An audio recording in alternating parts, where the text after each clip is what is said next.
মানুহৰ শৰীৰ এক অপূৰ্ব সৃষ্টি। প্ৰতিটো অংগ-প্ৰত্যংগৰ নিজৰ নিজা বৈশিষ্ট্য আছে আৰু এই সকলোবোৰে একেলগ হৈ জীৱনৰ সৌন্দৰ্য আৰু সুস্থতা গঢ়ি তোলে। মহিলাৰ দেহত স্তন পুবছ এক বিশেষ ভূমিকা পালন কৰে, যি কেৱল শৰীৰৰ সৌন্দৰ্যই বৃদ্ধি নকৰে, মাতৃত্ব, প্ৰেম আৰু আত্মবিশ্বাসৰ এক প্ৰতীক হিচাপে কাম কৰে। সেয়ে বহু মহিলা ইচ্ছা কৰে যাতে তেওঁৰ স্তনসমূহ আকৰ্ষণীয়, গোলাকাৰ আৰু সুগঠিত হয়। কিন্তু বহু সময়ত ভেটা হৰম'নেল পৰিৱৰ্তন, বংশগত বৈশিষ্ট্য, খাদ্যাভ্যাস, দৈহিক অনুশীলনৰ অভাৱ আদিৰ বাবে স্তনৰ আকৃতি সঠিক বিকাশ নোহোৱা দেখা যায়। ইফালে কিছিতে স্তন সৰু থাকে, কিছিতে আকাৰবোৰ ঝুলিবলৈ ধৰিছে। এই সমস্যাবোৰৰ সমাধান বিচাৰি বহু মহিলা বিভিন্ন পথৰ সন্ধান কৰে। এতিয়া প্ৰশ্ন আহে, সত্যকে স্তনৰ আকাৰ ডাঙৰ আৰু গোলাকাৰ কৰিব পাৰিবনে? ইয়াৰ উত্তৰ হৈছে, হ'ব পাৰে, কিন্তু তাৰ বাবে সঠিক খাদ্য, অনুশীলন আৰু কিছু পৰিসীমিত যত্নৰ প্ৰয়োজন।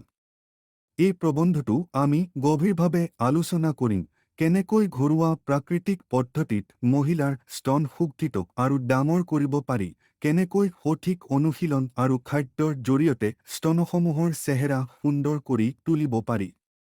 বিশেষকৈ আমি কোনো অপাৰেশ্যন বা বিষাক্ত কৃমিশোধৰ আশ্ৰয় নলওঁ। প্ৰথমে আমি বুজি লওঁ স্তন গঠনৰ বিজ্ঞান।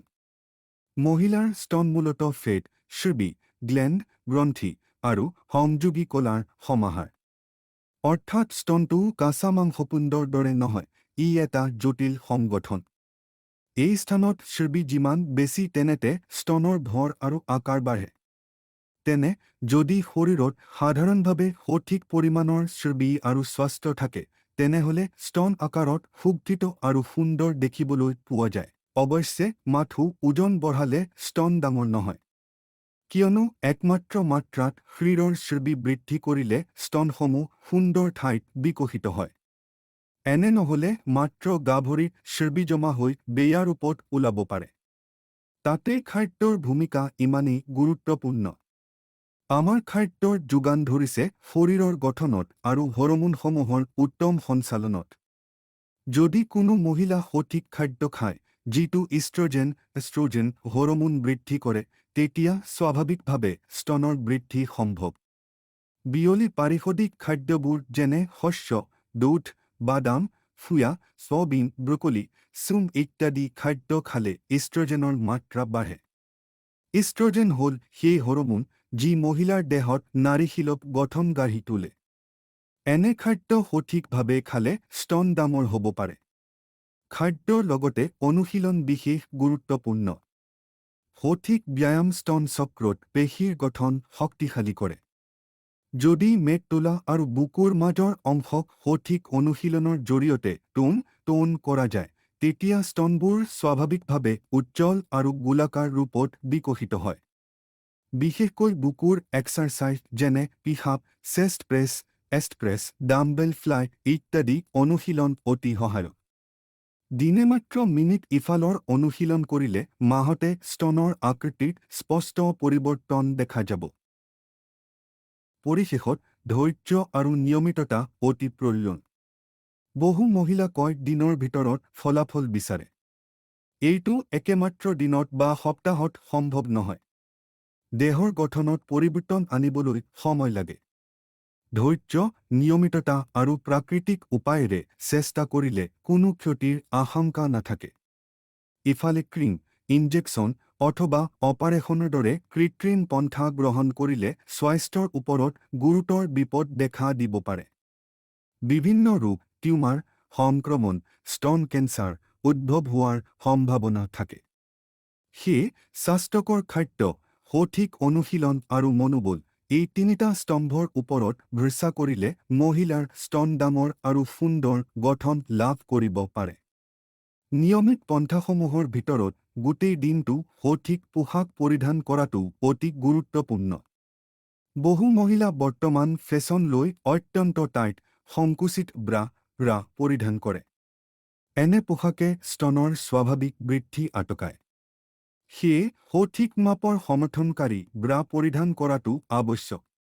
ব্ৰা পিন্ধাৰ লগতে ৰাতি শোৱাৰ সময়ত কিছু সময়ৰ বাবে বিনাব্ৰাত থকাটো স্বাস্থ্যৰ বাবে ভাল। ই স্তন চক্ৰৰ স্বাভাৱিক সঞ্চালন বজাই ৰাখে। ইফালে পৰিষ্কৃত যত্নৰ অংশ হিচাপে কিছু ঘৰুৱা মাছাজ পদ্ধতি আছে। বিশেষকৈ অলিভ অইল, বাদামৰ তেল বা কোকোনাট অইলৰে স্তনক সুকোমলভাৱে মছাজ কৰিলে স্থানীয় ৰক্ত সঞ্চালন বৃদ্ধি পায়। ইয়াৰ ফলত স্তনকোষবোৰ অধিক পুষ্টি লাভ কৰে আৰু লছপষ্ট ভাৱ কমি আকৃতি সুগঠিত হয়। কিন্তু মছাজ কৰোঁতে খেয়াল কৰিব লাগিব, অত্যাধিক চাপ বা কাষা হাতৰে কৰা উচিত নহয়। সুকোমল সুৰুনিৰ দৰে মছাজ কৰিলে হ'ল। আন এটা গুৰুত্বপূৰ্ণ কথা, মানসিক স্বাস্থ্য। মানসিক চাপ ষ্ট্ৰেছ থাকিলে শৰীৰৰ হৰমোনেল বেলেন্স বিগড়ায়। ইষ্ট্ৰজেন হ্ৰাস পায় আৰু শৰীৰত টেষ্টষ্টেৰন বাঢ়ে।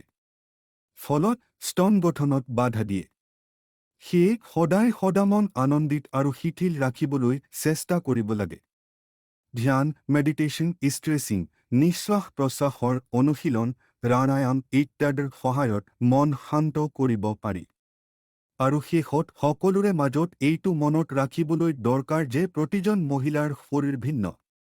কোনোবা বৰ্ধমান শৰীৰত স্তন সহজে ডাঙৰ হ'ব পাৰে, আন কোনোবা চুপচুপীয়া গঠনত অলপ কম।